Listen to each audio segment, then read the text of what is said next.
Welcome to Best Ever, the show where we explore how effective self-management creates the foundation for positive leadership outcomes.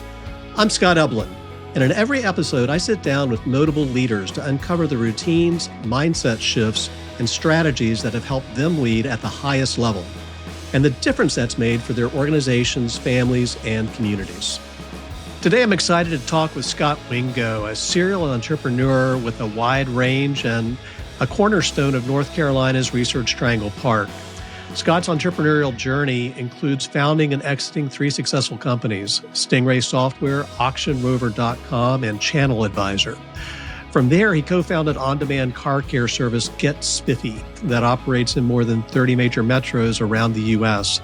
His newest venture is an AI-driven e-commerce solution called Refi Buy. Beyond building companies, Scot has become a pivotal mentor and investor in the startup ecosystem, notably through the Triangle Tweener Fund, where he supports early-stage tech companies in the Triangle area. He also shares insights as the host of the Triangle Tweener Talks podcast, engaging in conversations with Triangle area founders about their startup journeys. Scot, welcome to Best Ever. Absolutely. Thanks for having me. I'm excited. Congrats to you for launching a podcast, and I'm excited to be one of your early guests. I really appreciate you, the vote of confidence in doing so. So thanks. So did some heavy research before this conversation. And in researching your origin story, I learned that you grew up in Aiken, South Carolina. And I've heard a rumor that your family had a mainframe computer at home when you were a kid. So 2-part question, is that true? And if it is, how the heck did that happen? It is true. My dad was an entrepreneur. We didn't know what to call him that. That's a fancy word for Aiken. So he basically said he was self-employed. Yeah. Aiken's a weird town. It's near Augusta, Georgia, which is kind of one of its claims to fame. So if you've ever gone to the Masters, a lot of people go through Aiken or stay in Aiken for the Masters. The other thing that's interesting about Aiken is, if you remember your Oppenheimer movie, there was a nuclear arms race, and they actually moved to town and built a facility near Aiken called the Savannah River Site. And they would breed uranium, and then it would go up to Knoxville to be purified, and then out to Los Alamos to be, whatever they did with it to put it in the devices. So most of the people in Aiken are the kids of PhD physicists. So it's really, okay. And I am not one of those. So my dad was self-employed, which is weird because literally everyone else in the town is employed by the Savannah River Site. So, and what he did was he was a computer programmer. This is COBOL. So this is like a very old language that's actually still, there's a lot of these mainframes still doing work out there. And we had a Digital Electronics Corporation, also known as DEC, PDP-11 in my house. And this is after cards, the punch cards, but it was mostly tape drives. So we had a couple of the spinny things, like if you see War Games is maybe the one movie that people will see that has that. And it did have, he ultimately did buy a hard drive, and it had like, a ridiculously low, like a thumb drive would have, 1 million times more memory than it did, but it was 1 megabyte, and it was very exciting to have a hard drive back in the day. How big is a mainframe computer in your house back then? Well, my house was small, so it was like imagine a sub 2,000 square foot house. Half of it had a room for the computer that kind of like took up a big part of the house, and then he had to put in this floors that had a special air conditioner. Right. It was just a data center basically. Yeah, so imagine 20 to 30 feet of refrigerator sized machines lined up. That's incredible. So what difference does that make in the life of young Scot Wingo to have all that going on in your house? Well, today this isn't weird, but like from 5 on, I had a computer, and that was unusual in our era because computers weren't, personal computers didn't come along. I didn't have a personal computer like the PC until I was in freshman in college. So, that gave me call it a 15-year head start on a lot of my peers by having a computer and just like understanding the basics of, okay, there's a screen and a keyboard, and that's how I played mostly little games with it. There was these text games. A lot of the stuff is referenced in the modern movie Ready Player One. So that really resonated for me. So it was the source of my nerdy upbringing, if you will. It reminds me a lot of the Bill Gates origin story about him and Paul Allen having access to a mainframe at their school, back in the day. Bill Gates obviously older than you, but kind of a parallel track there really between the two of you. Yeah. Yeah. And my dad got very excited when BASIC came out, and it was Microsoft BASIC, and he could run it on an emulator on the PDP-11. And then we got a very early PC, and we're running BASIC on it and stuff like that. It's pretty wild. And that's awesome. He also got an Apple, not an Apple One. Those are pretty rare, but a very early Apple II. Yeah. Yeah. My wife had a 2E back in the day when she was like her senior year of college. She had an Apple IIe. So, like I said in the open, if my math and my research is correct, I think you founded 5 companies. Is that the correct number? That's correct. Okay. I'm pretty sure, correct me if I'm wrong on any of this, you've successfully exited from 3 of those companies. True? Okay. Yep. Facts. Yep. Serving on the board of at least 2 of those 5, and are the CEO of your newest venture, which is an AI-driven e-commerce company called Refi Buy. So I've got like so many questions related to all that, but there's 2 that I want to start with. Where do all those ideas come from for all these companies, and what keeps the creative flame burning, over several decades of doing this? Yeah. The way I come up with ideas has changed over kind of 30 years of doing this. My first idea was basically just driven by curiosity. So early on, my first company, Stingray Software, it was really kind of exploring object-oriented programming and seeing if we could come up with basically objects we could sell to people.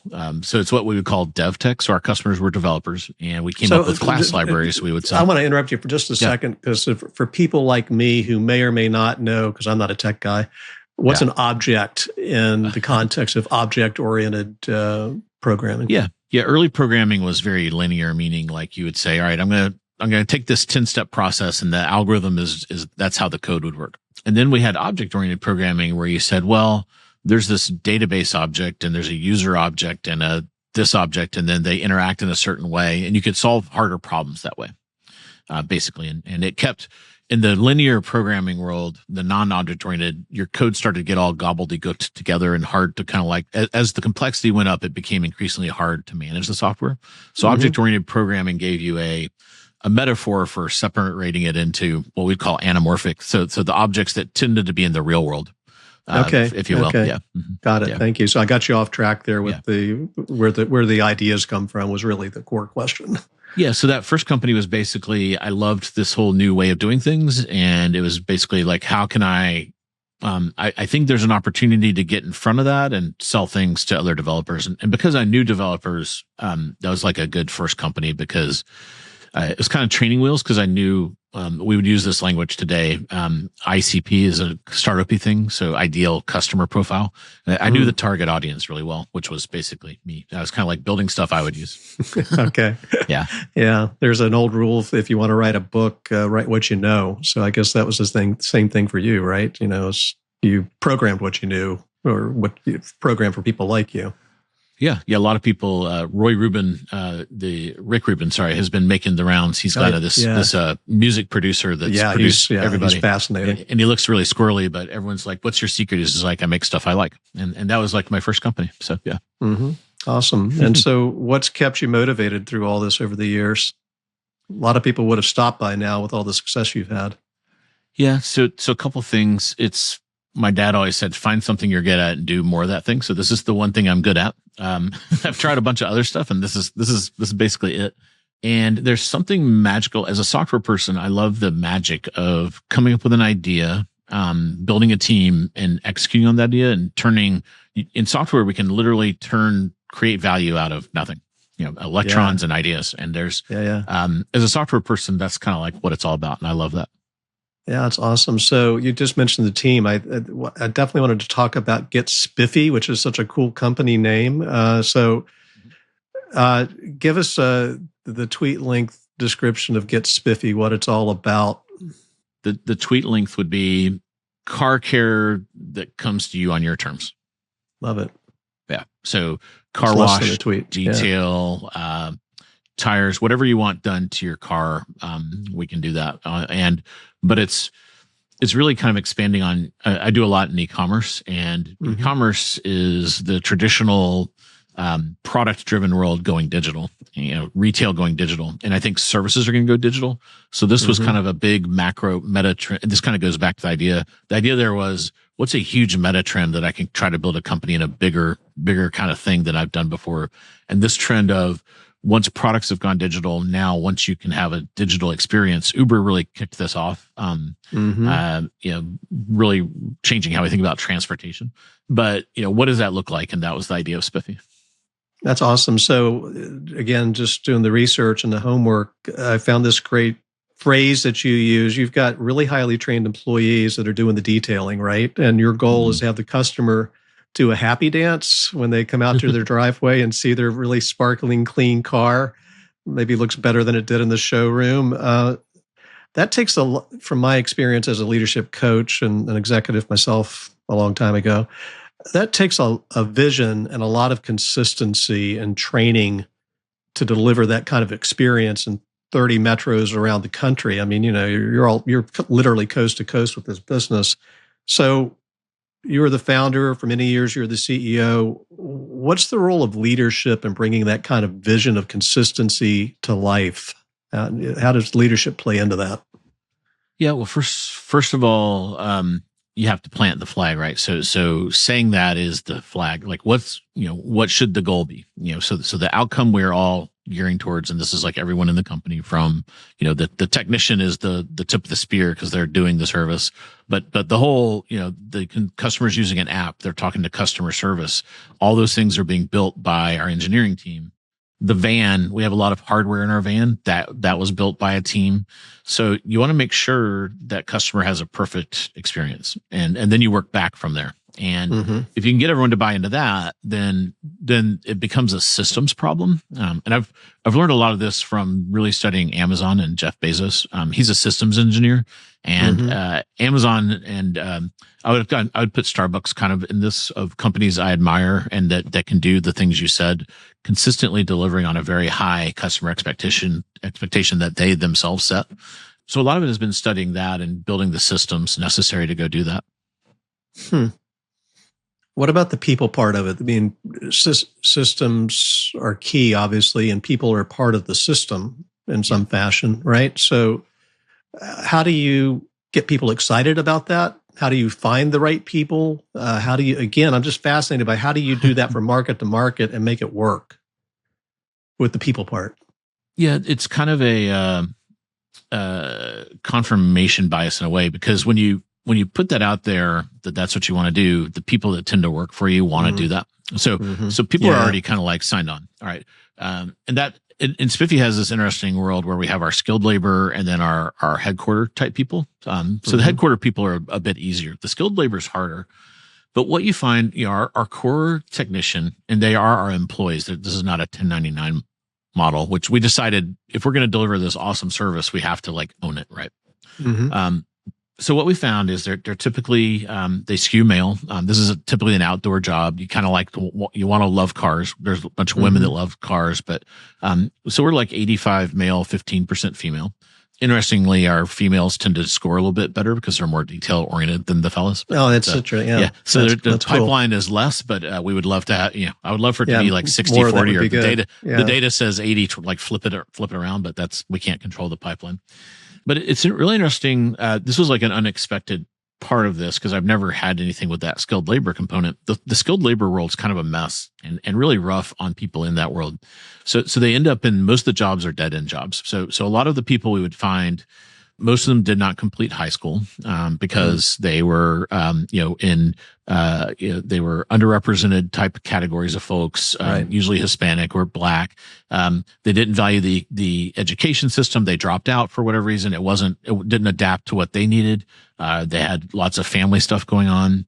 But then but the ones that would come to us that would buy into this, something had happened in their life. And usually it was they had a child. There was a wake up moment where like, I've got to be an adult suddenly. I've kind of goofed off, from my teens to usually, and I think the median age is like 27, 26, somewhere in there. So they're kind of like suddenly awake. And then, the trick for us was then giving them a career path that looked like corporate America, because no one else does that except Starbucks. Even Amazon, to some extent, they give a little bit of that. But if you're an Amazon fulfillment center, it's largely, moving boxes, and there's not a huge career path there. Right. Fast food seems like there's a career path, but it's pretty locked. It's hard because you're in a franchise system, and like you can't go across McDonald's like you can Starbucks, which is corporate owned, so forth. So they don't really have a lot of career options. They have Starbucks, or they basically that's about it. So that was the one thing we did that really engaged a lot of people, and they could, just like corporate America, they had an individual contributor path, and then they also had a manager path. And so the individual contributor path was, you start as a traditional detailer. You go through training. You would start as you had a mentor, so you'd tag team. Then you came off of that. Now you're on your own. Then if your scores were such, then you would get the juicier details, which everyone wants. Then you would work into oil change, tires, and then repair. And so we would walk you into being a mechanic. And a lot of them wanted to be on that path. But this is where the skilled labor thing kind of falls apart. They would have to quit a job for a year to go get to become a mechanic, and they can't afford that because they've got a mouth to feed usually. So we would kind of solve that and give them a career path. On the manager side, we would they could be a shift supervisor all the way up to running a small city. And these folks tend to be relatively mobile, even though they have a small family. The family can move around. So, we opened up Atlanta with a supervisor that was 28, and he still runs it today. So of our 30 markets, more than half are run by these, super young people that we trained, buffed them up and taught them a bunch of management, our process and things. And they run relatively large cities. So I'm really proud that we were able to offer that. That was kind of a nice benefit that I didn't really see going into that. That's awesome. And like the phrase that comes to mind is, you're changing lives. Yeah, we've had people that are like, pretty emotional about it, and that they're very, very thankful that they had the opportunity. So yeah, that's awesome. That must feel great. It does. Yeah, I'd have to do. So your latest venture is Refi Buy, which I read on your company website began with an idea that was planted in your head several decades ago, I guess, by eBay founder Pierre Omidyar. I'd love to hear that story. First of all, how did you connect with Pierre Omidyar in the first place? But what did he say to you that stuck with you for 20 plus years to eventually found Refi Buy? Yes. So I kind of idolized him because he had started eBay, and we had started a company. I'd started a company, the one you had mentioned, my second one, Auction Over, which was a search engine right after eBay was started, and we searched eBay. They had their first, what would become eBay Live, which was a trade show for sellers. And they invited us out there, even though we weren't a seller, but we had a lot of sellers use software we had for selling on eBay. And it wasn't really billed that he was going to be there speaking or anything. They just had like a little cocktail hour, and I'm sitting there, and you know how it is when you've idolized someone and you've seen all their content. This is before YouTube, so I couldn't watch his YouTubes, but I'd seen him, I had seen his picture and read enough of his content that I recognized him. He was smaller, shorter than I was imagining, but I was like, and I was like literally at one of those little, tall tables, like eating a shrimp or something. And he walks up, and he had a drink too and was eating a shrimp. I was like, "You're Pierre, right?" He's like, "Yeah." How'd you know? I was like, "Well, I've seen you in magazines and stuff." Still, I don't think it had hit him yet that he was kind of famous. It reminds me of this sketch Chris Farley used to do on Saturday Night Live, where he used to, like, with Paul McCartney, "Oh, you know that time when you played with the Beatles?" Yeah. That was meeting your hero, right? Yeah. And then I was like, just a huge fan of what you built at eBay, and, where do you see the future of eBay going? And he said, as long as we can help people continue to research what they want to buy, find it and buy it, we'll be in good shape. And, I thought, that was a very simple way of saying that is the cycle people go through when they shop online, which today seems obvious, but this was like, again, this is like in 90, 98, 99, like, really early. Amazon was just on the cusp of going public when we kind of had this conversation. So I'd never even thought about that aspect of everything. So yeah, so that kind of stuck with me, and was a first time I'd heard that phrase, and it stuck with me. So how do you apply that? First, it stuck with you, obviously, and now in 2025 or 2024, I guess, you probably started putting this company together. What's the value proposition of Refi Buy?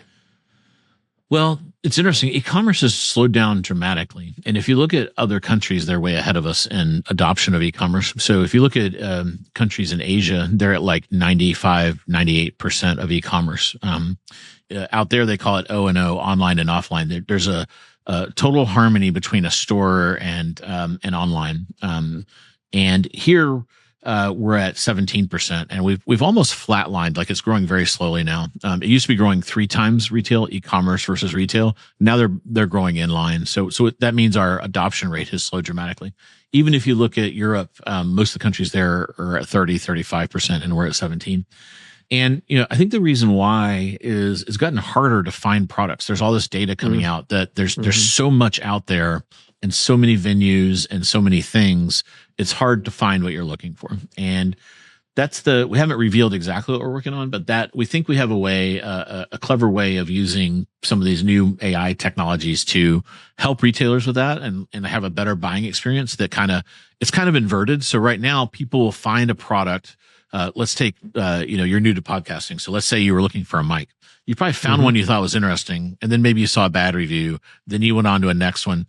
So there wasn't this ability for you to kind of like research and then find 3 SKUs and then buy based on attributes. Like, educate yourself on attributes, pick 2 that make, so because it's so broken, we kind of like have to go backwards, and we don't even realize we're doing that. So we're actually going find, research, buy, which is kind of weird. So I think we can kind of help fix that with, I think the whole world's going to have more agent kind of ways of buying things, where you'll chat verbally or textually with some kind of and we're not going to build that. That'll probably be the Facebooks and the Googles of the world and everything. But I think we can help with the plumbing. So that's cool. What we're exploring. Yeah. What's your target timing for the big reveal? So late summer, fall. Awesome. This year. Yeah. The engineers are vibe coding right now. That's the vibe coding. Tell me what that means. These AI tools. So usually when you're coding, you're kind of, the coder is determining the direction, and vibe coding is where you and the AI kind of chart the course together, where the AI will say, "Hey, I think you should go, work on this next." You're like, "Oh, all right." So it's kind of you and the AI assistant getting into a vibe with each other. I'm doing that with AI for my writing. Honestly, I find writing. Yeah, totally. I mean, it's like this amazing brainstorming partner, and I don't publish stuff that ChatGPT is writing for me, but like, here's an idea. What do you think about this idea? And it sparks more thinking on my end. It's pretty cool. I think that's the metaphor. I don't think I get a lot of people, I go to a lot of these AI things, and there's always someone that's like, we should stop this now. I'm freaked out. It's Terminator. And I'm kind of like, I don't think so. I think it's more GPS. It's just kind of, it's there to help you and be a companion. It's not going to Skynet us, hopefully. Yeah. I want to shift gears a little bit from some of the specific companies that you've been working in to the Triangle Tweener Fund, which we talked about in the intro. A couple of things around that for the uninitiated. First, tell us what a tweener is. What's a tweener? Yeah. So in my mind, I kind of, I have 2 work streams, if you will. So there's my being an entrepreneur is one path, and that's where I spend the bulk of my time. But, entrepreneurship's been good for me. And I'm here in the North Carolina area. You are too. And I went to NC State. And also my undergrad was South Carolina. So I try to give back to those institutions. I think they're an important part of, everything. So, and then I also, I would not have been successful if it weren't for a mentor that took a fair amount of time and risk on me. And I tried to pay him, and he basically said, no, here in the Triangle, we have more of a pay forward mindset where, you go help someone else in the next 10 or 20 years. I was like, 25, and he was, 35, 40. And, so that's my other work stream is giving back. In the first 20 years of that, it was really going around and evangelizing being in startups, because, that we had a lack of entrepreneurs in the Triangle. We'd have a meetup, and it'd be like myself and 4 other well-known entrepreneurs in the area, which is fine, but we were all kind of on the same level, and there wasn't really too much to learn from. We couldn't really mentor each other because we were both right on all on the edge of figuring it out. But then between Channel Advisor and Spiffy, I looked around, and that problem, the pipeline problem, was solved. But we had another problem. We had maybe, at the top of the funnel, we had like 1,000 companies, and then we all knew there was like 5 or 6 that would be really successful, like Pendo or something like that. But we didn't know what was in the middle. And you kind of need to, it's a basic pattern in helping other startups that you need a funnel can't be lead and customer. You need like something in the middle, someone that's kind of like, in the middle. So I decided I would create that. And it's kind of like a Goldilocks list, but I didn't like that brand. At the time, I had a 12-year-old, which is what they would call a tweener kind of phase of development. So they're not teenagers. And then she had two older siblings. So she was a super tweener because she felt like she was basically 30 because she was hanging out with 20-year-olds. So that's what tweeners are. And it was really appropriate for companies at that phase too, kind of in this middle. So a Triangle Tweener is a company headquartered in the Triangle that has $1 million in annualized revenue, so $80K a month, or 10 people, all the way up to 80 million in revenue, or 500 people is the definition. So when I started this, so then I had to go create a whole system here, systems again. So I built a system for detecting these on LinkedIn primarily because I didn't want to go buy data because this is just a passion project. And so I published this tweener list, which was the start in 2015. And at that time we had 50 tweeners in the Triangle, and now we have 300 here in 2000. Yeah, the list will actually come out in 2 weeks. And I actually don't know what the new count is, but as of 2024, we're at 300. Yeah. So my liberal arts major math, that's 6 times growth, right? Between 2015 and today, 10 years. What's driving that? So at the foundation, we have the universities. So we're fortunate in this area. We have 3 tier 1 universities in NC State, UNC, and Duke. And then we have a lot of other universities that are great too, but those are the biggies that have research associated with them. So they're kind of IP factories and smart people factories. And so that's part of it. And then the quality of living here has accentuated since COVID. So we have had a huge influx of people from around everywhere since COVID. Me too, me included. Yeah. A lot of entrepreneurs that bring their companies. Some of them are coaches. How do you define the impact, and what are you proudest of with the Tweener Fund over the last 10 years? Yeah. So to complete the story, so the list was out there doing its thing, and then people started saying, I really wish I could like invest in that bucket of companies. And I thought that was an interesting thought experiment.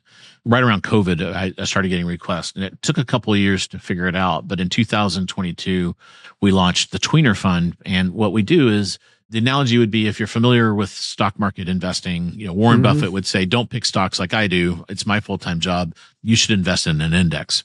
Well, in the private company, so you could go get a mutual fund, which is where someone picks the companies for you, or an index where an algorithm picks it. So the S&P 500 Vanguard is kind of like one of the gold standards. Low fees, just gives you a really good instant diversification. In the private company world, you have venture capitalists, and they're kind of like the Fidelity mutual funds. They're trying to pick winners, right? And I thought, well, wouldn't it be fun to have a Vanguard? And this is kind of the Tweener list is like the S&P 500. The Tweener Fund is the fund that invests in that algorithm. So its job is to try to cover as much of that list as possible. Now, unlike public markets, we can't just put money into a private company. They have to agree to it and have a round going on and that kind of thing. But right now we're actually we're pretty close to having half of that list covered. So we're in about 150 companies now, and there's 300 on the Tweener list. So yeah, that's amazing. Do you know of any other comparable investment funds like that around the country, like that are geographically specific, that are kind of providing an ETF, if you will, for the startup ecosystem in a community? Is that unique, or are there others out there with a similar model? Yeah, if you think about our attributes of being kind of early stage, like to your point, an index or an ETF, and then the geographic piece, the answer is no. There are some that do the index strategy. One's called Correlation Ventures, and there's another one called Alumni Ventures, but different models, and they don't have the geographic focus we do. So I'm really curious about the creative process that in your mind, or conversations that you had. I mean, how did you come up with that idea? There's not really anything like, oh yeah, they're doing that over there, we could do that here, or something like that. This is a unique idea that you came up with. How does that happen for you? Like, what's the process and you've had so many other examples that we've already even talked about, and there's probably, 24 more that we haven't talked about. What's the creative process like for you to come up with something entirely different or new? I would say it's like a combination. I mentioned curiosity before. That's still a big factor. But the other one is listening. So I'm sure you coach people on this. We live in a world where people are bombarded with messages all the time. And if they take the energy to take something I'm putting out and inbound to me and like want to meet with me, and I can see they get very excited. And so I take a lot of these meetings, and people are like, I have a great idea. You should create. So it wasn't really my idea. It was basically like 6 people meeting with me and me kind of like realizing, all right, if there's this much demand for this thing and people are like energized enough to take an hour out of their busy time, there's something here. So then I started exploring it and asking people. The part I knew, it's kind of a 2-part equation. Part number 1 is, are there enough companies where you could build an index?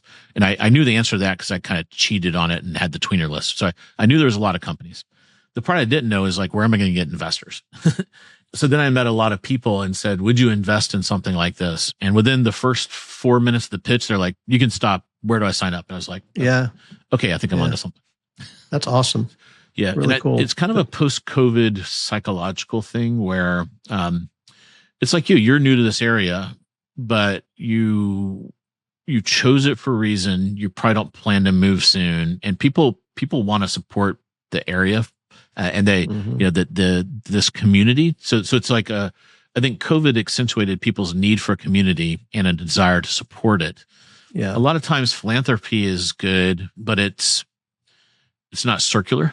It's like a one-way kind of direction. So this kind of has a circular element to it. So that really resonates. You can benefit the community and show that you're supporting it, and then maybe make a return. I love that. I mean, we moved here after 8.5 years living in Los Angeles, and loved it in Los Angeles. Neither one of us are Angelinos, but we had a lot of fun out there and learned a lot and met some cool people. But pandemic perspective shift, people always asked us when we first moved here, like, why'd you move to Durham from LA? And it was a 2-word answer. We wanted or 2-idea answer. We wanted a place that was easier to connect with people than LA was, and then easier to contribute in the community. And I think both of those words kind of apply to the way you're approaching everything, really, is connection and contribution, it sounds like.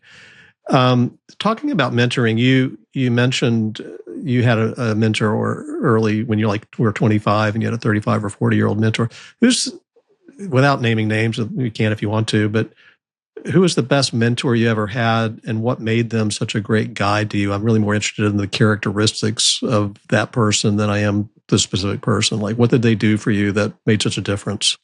Yeah, he's still around. His name's Richard Holcomb, and he's still active in the community. He, so part of it was just taking the time. So he would meet with me for like an hour every month or so, and I would share. When you're a CEO of something, and you probably have this being a coach, but for people that haven't thought about this, let's say you're in a venture-backed company. So you're the CEO, and you have your people that report to you, and you may have some other co-founders and things, and then you have a board. You can't really have a super honest discussion. Like, let's say there's something that's really worrying you. You can't. A founder you can, but sometimes it may actually be better to have an independent third party that you can have a totally separate conversation with that isn't involved in the whole thing. And that's what a mentor provides. If you find the right one. So first of all, it has to be in the cloak of confidentiality. And then sometimes you just need someone to listen. But what's nice about Richard is he would listen, and then he would actually present some ideas for how to deal with certain situations. Right. Yeah. Right. And, and it wasn't just like a do this, that, or the other. He's like, well, have you thought about this? Have you thought about that? Give you options to consider. Yeah. And then like maybe a little word of encouragement. Like, I know it sounds tough right now, but like, let's say you're going to lay off someone or you have to fire someone. And it was the first time I'd done that. It seems like this cataclysmic thing, right? And it is, it is serious. It's a serious thing, and you should take it very seriously. But you're going to get through it. The person impacted will get through it. Everyone's going to get through it. A lot of times, and I've been at this long enough, the people impacted, I would say 90% of the time I've done something like that, they knew, and they actually wanted something else themselves. So if that's not the case, then either they're in this world where they're like totally not reading the signs, which is its own thing, or you've been a terrible manager because you've been giving them great performance reviews and they're shocked that suddenly this is happening. I used to go to a Methodist church where the pastor, who was a friend of mine, would talk about a bishop that he worked under one time. And if there was a minister that wasn't working out in a church, the way the bishop would frame the need to move that person on was, we need to find God's next opportunity for you. Yep, that's exactly right. Yeah. That's one way to frame it, right? How many founders would you guess you've mentored by now? Like, you keeping track or have a ballpark number? It's hard to know. I don't really keep track. Yeah. Okay. More than dozens. 10, less than 100. Yeah. Somewhere okay. there. So dozens in at least, or scores maybe. Yeah.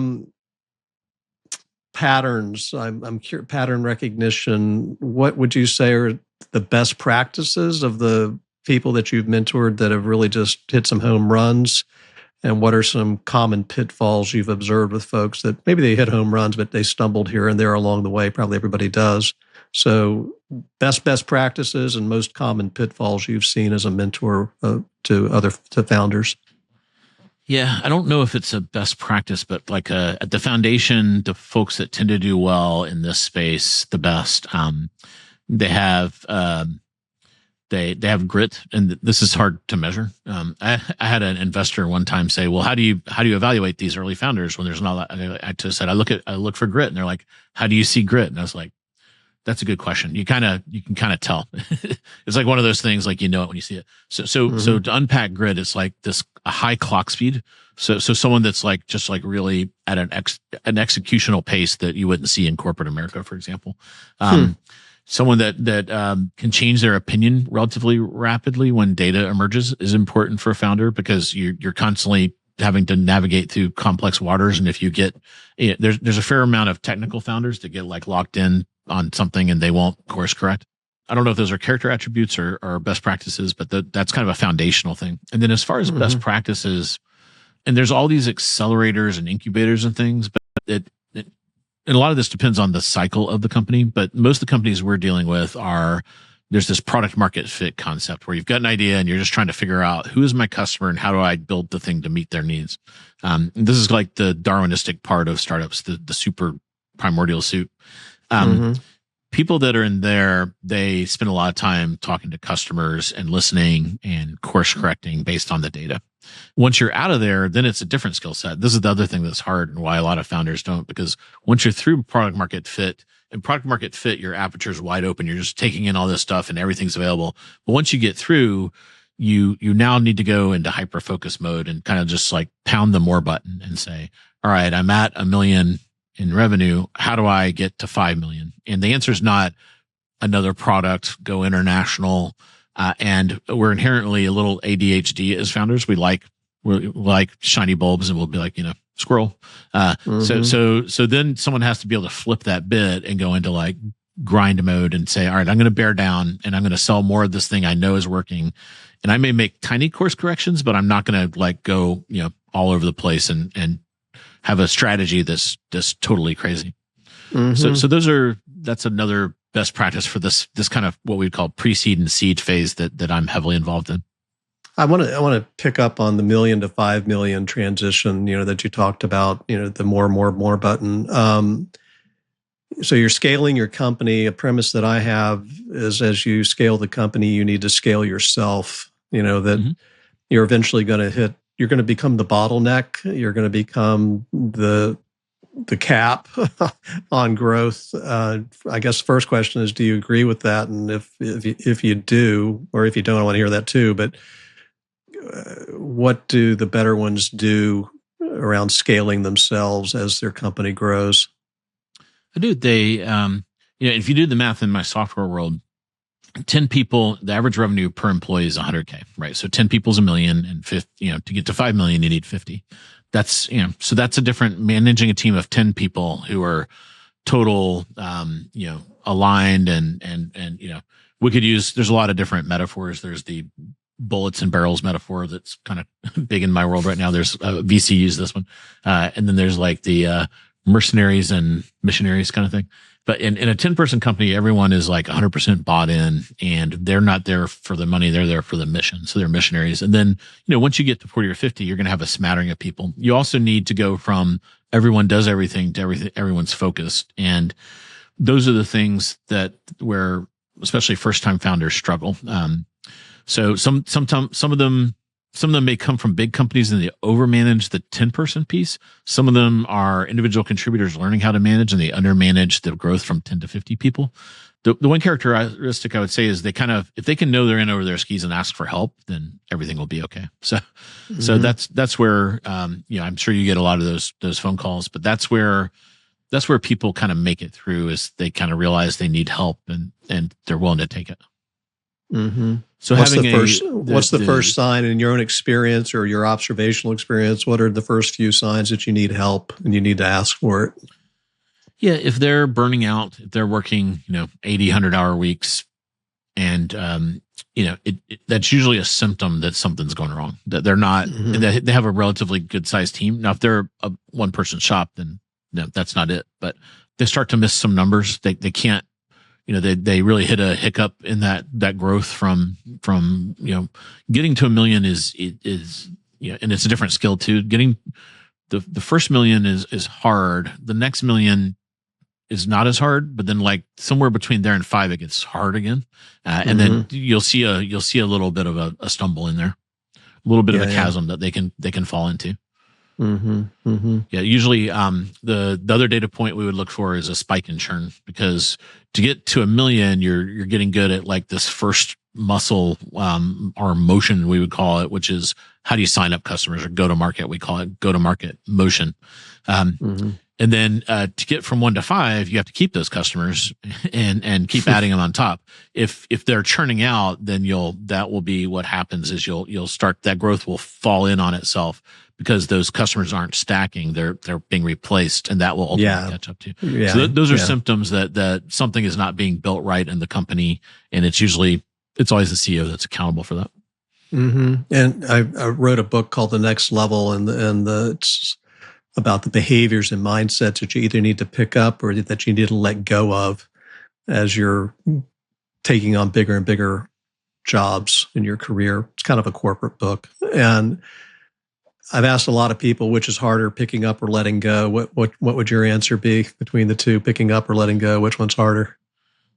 Picking up or letting go. Delegation's hard because, and that's,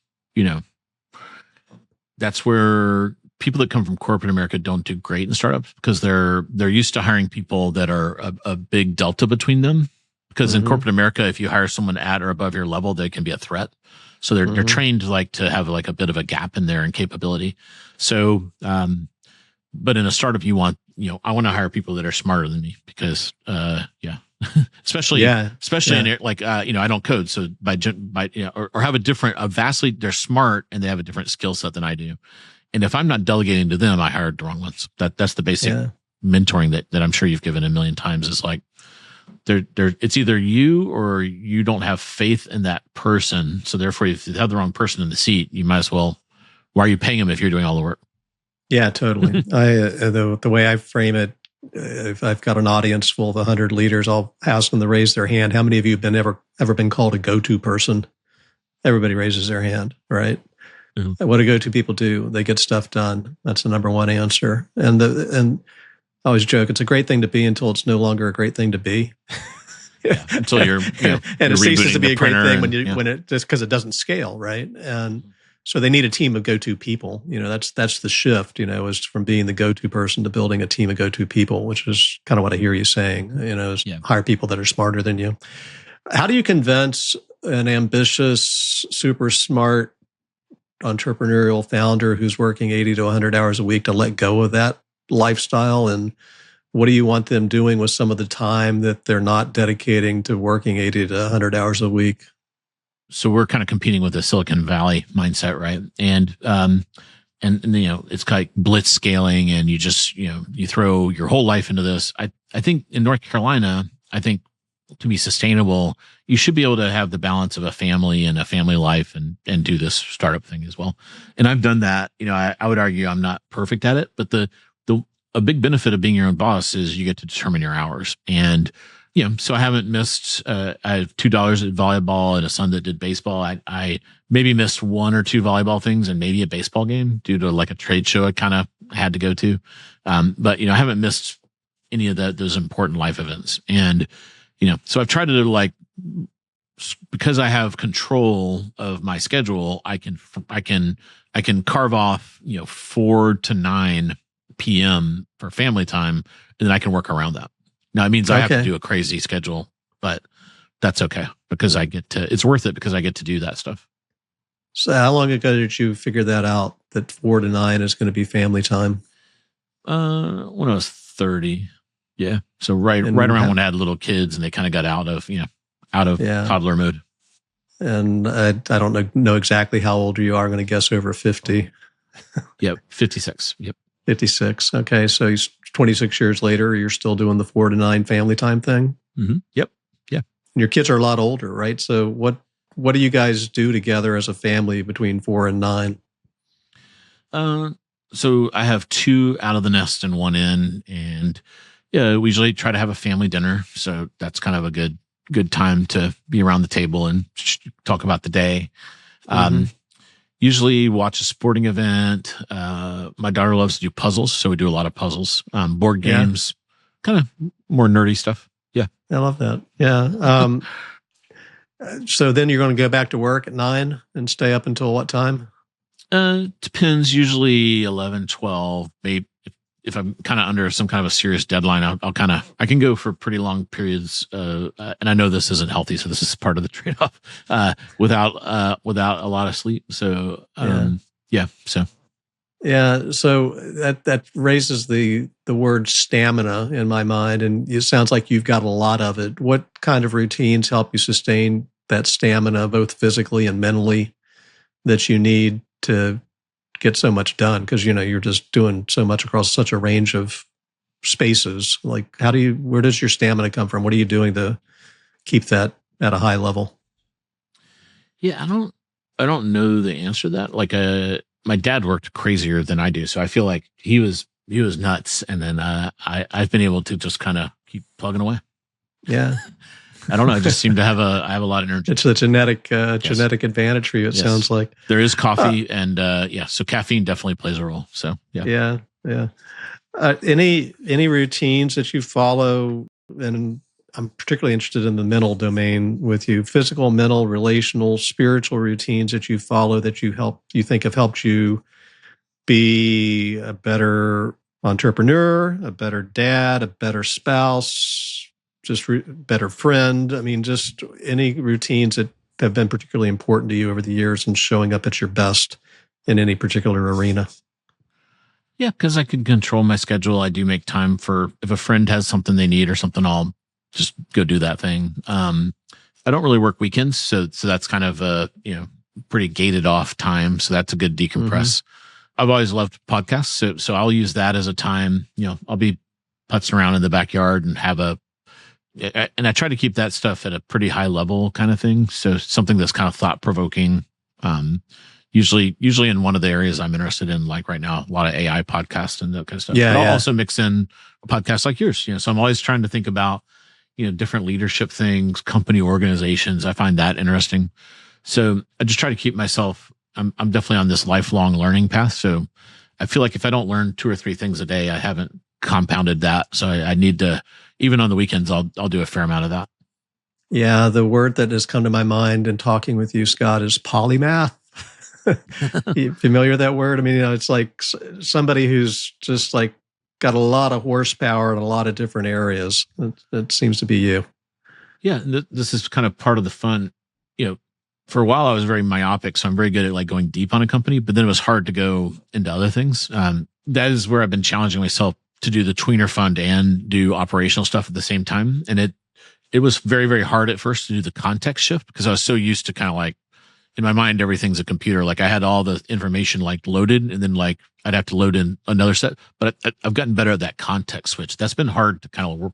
That was a whole new thing I've worked on. That's a really great point. I mean, I usually say it's like shifting gears, but the context shift, what's your trick on that? How do you flip the switch to make the context shift cleanly? Because I've taken a lot of computer engineering classes, I use that metaphor. So I kind of like, I clear the memory and I'm kind of like, all right, I'm not thinking about refi buy or Tweener Fund right now. Now I'm going to talk to an entrepreneur. I just talked to one that, and I kind of like remind myself of everything I know about that company. And then when I get into the conversation, I'm kind of warmed up about it. I used to go into it cold and I felt like I was always kind of behind the 8 ball and be like, wait, what are we talking about here? So, and maybe I'll do like a quick little reading of my notes on it or something, or just push around, just like a way to like load the memory into my brain and like switch into that mode. What are you doing to clear the memory? I'm fascinated by that. In my mind, I just like clear it. Yeah, like I pull a lever. I'm like flush. It's not like Severance where you're on a special elevator and you. It is like that. Your innie comes like out. Yeah. Okay. A couple of questions as we wrap. I'm really struck in the way have framed things, like the 4 to 9 thing. I love that, that you've been so intentional about carving out that 5 hours a day for family. And you sound to me like you've got what I call an operating rhythm. Like a lot of people talk about work-life balance, which I actually hate that term because it's like this ephemeral goal. Like, okay, now I'm balanced, and then you get hit and you're not balanced anymore.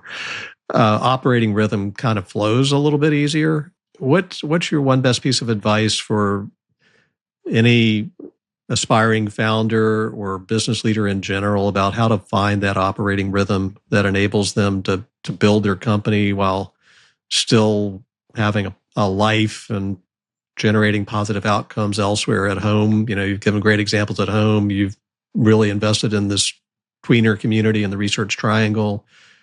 What's your one key piece of advice about developing a personal operating rhythm that allows you to play successfully across so many arenas? Yeah, I don't know how I started this, but I always take that period between Christmas and New Year's. It's like a quiet period. It's the only quiet period in Startup Land.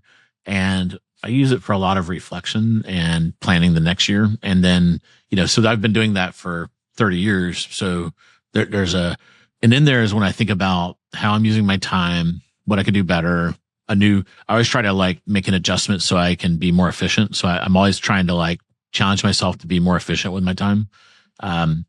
And then, the other thing I would tell founders and folks that are younger is if you do that over, and you've probably got some habits like this too, these habits compound, just like interest. Every year for 30 years, I've been trying to like turn the dial like a little tiny bit, but it starts to have a logarithmic approach to it. Yeah. So it's to the point totally. I have all these tools and little systems in place where I can do a lot of work compared to, what I could do 30 years ago. Now technology has been a super, so like you, I'm keeping up, and that makes me obsessed with, all right, I need to learn what these AI things are, because that could be, that could be my thought partner on this, and that could make me better at writing and this, that, and the other. So you probably have something somewhere, I would imagine. A routine of planning like that. Yeah, we have my wife and I have this framework that I've shared with tons of clients, and I've written a lot about it in my books, the Life GPS, and it's a one-pager that you ask and answer 3 questions for yourself. How am I at my best? Like what are the words that describe me at that state? What are the routines? I mentioned those already: physical, mental, relational, and spiritual, that enable me to be at my best. And then what outcomes would I hope or expect to see in 3 big arenas, which we've also talked about here: home, work, and community. And we've been having an annual retreat, usually in October or November, for 25 plus years now.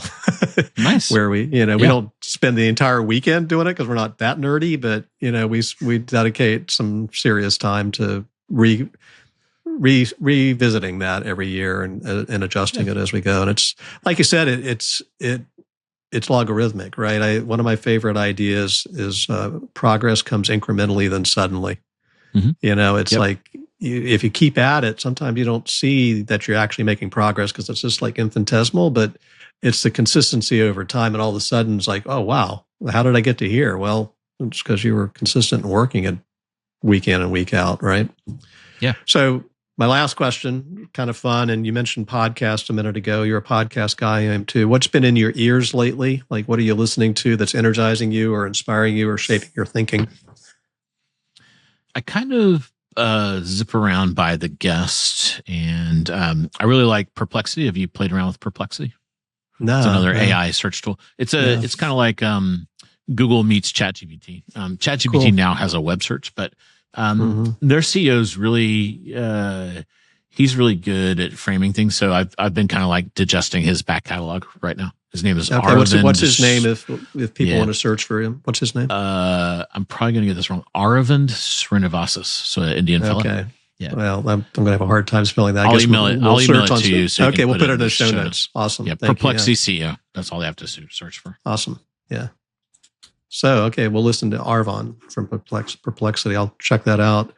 And speaking of podcasts, we haven't really mentioned yours specifically. Plug your podcast, please. Yeah, so if you're interested in this topic of the Triangle Tweeners, we talk about various startup topics on Triangle Tweener Talks. So we do deep interviews with founders and talk about topical information. Awesome. Check it out then. Scot Wingo, thank you for being such a fabulous early guest on Best Ever. I really appreciate it. And I've learned so much from you just in this 46 minutes that we've been talking. As advertised, you are a brilliant person and just have accomplished so much. So thank you for sharing your experience and your wisdom with me and with the folks listening. Thanks, Scott. I always use it's a humbling thing to be a founder, so I can use a little boost to the ego, so I appreciate that. And I look forward to listening, I'm here for that. listening to your catalog when it drops. Yeah, awesome. Thank you. Look forward to the next conversation with you. Thanks, Scott. All right, I'm back.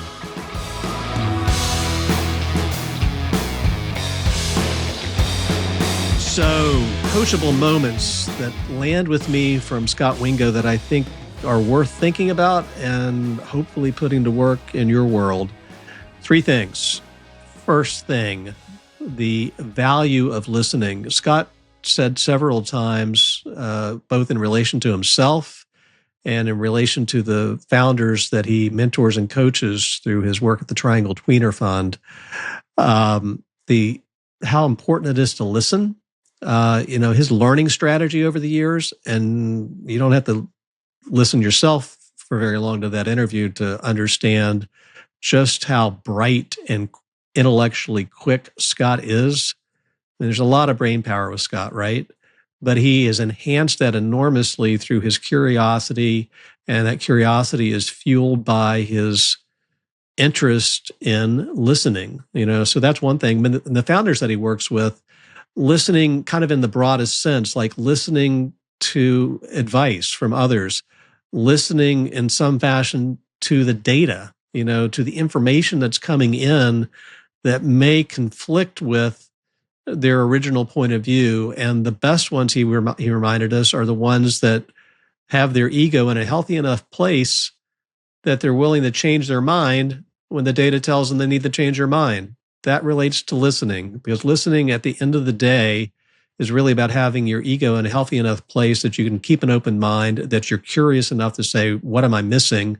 Please talk with me about this, and then take that information and put it to work. So maybe in the put it to practice space on listening, think a little bit about what's the quality of your listening? How curious are you really? And what would it take to be 10% more curious this week in the way you listen? Second big topic for Scott that I think is so important to any leader who wants to grow their organization and grow themselves at the same time, whether you're the founder of a startup or a senior executive in a large corporation, is surrounding yourself with people who are smarter than you, because that's the only way you build what I referred to in the interview as a team of go-to people. And that's the only way you scale yourself and scale your organization, is making that shift from being the go-to person, the person has to do it all and know it all, to building, recruiting, coaching, developing a team of people who ideally are smarter than you and become your team of go-to people. That's how you scale it. And then finally, the third big theme in the coachable moment space for me from Scott is, the word would be intention, and the level of intention he has around his own personal operating rhythm, and how really frankly mature he was at roughly age 30 to say, okay, I've got young kids. I want to be there for the big events in their life. I want to get to know them. I want them to know me. And therefore, I'm going to not work from 4 p.m. When my kids get out of school to 9 p.m., probably when they go to bed when they're young. 5 hours a day, I'm not working. If I need to go back to work after 9 o'clock, going to do that. But he's continued that practice well into his kids' 20s at this point, and well into his own 50s. He's been doing that for at least 20 years, 25 years, if you do the math. So that level of intention, his intentionality around not working on the weekends and leaving that space free. And this is a guy who, as we talked about, has started and sold 3 different companies. He's on the board of 2 of those, 2 of the 5 companies he's founded. He's got a new thing in the works. He's been a very successful guy by anybody's definition, any standard you want to use. Scot Wingo has been very successful. And I think, honestly, he kind of puts the lie to the big idea or the big falsity, I think, and he referenced Silicon Valley, that you've got to be in founder mode all the time and working 80 to 100 hours a week. And if you're not doing that, not in beast mode, then you're not like the real deal. He's clearly the real deal, and he chose a different way to do it. And it all comes down to intention around, what do I want from my life? Not just my work life, but my life at home and my life in my broader community. And what do I need to do to set up an operating rhythm that enables me to check all the boxes in all the arenas of my life and not just my life at work? So we're thinking about, what do you need to be intentional about? And what kind of big rocks do you need to have in your calendar, schedule-wise, to honor those intentions? If you found today's conversation valuable, be sure to follow Best Ever on your favorite podcast platform and leave us a review and a comment on this episode. I want to know what's landing with you, and your engagement really helps others discover the show. And if you're looking for more on how self-management fuels lasting leadership impact, connect with me through eblingroup.com. I've learned it takes a village to make a podcast. Thanks to executive producer Cece Huffman and editor Mark Meyer, both of Wavestream Media. And thanks to my other team members, Lindsay Russell, Mary Moats, Sophia Shum, and Diane Eblin. Best Ever is a production of the Eblin Group. Thanks for listening to Best Ever. And until next time, keep taking those small steps that lead to your best ever outcomes.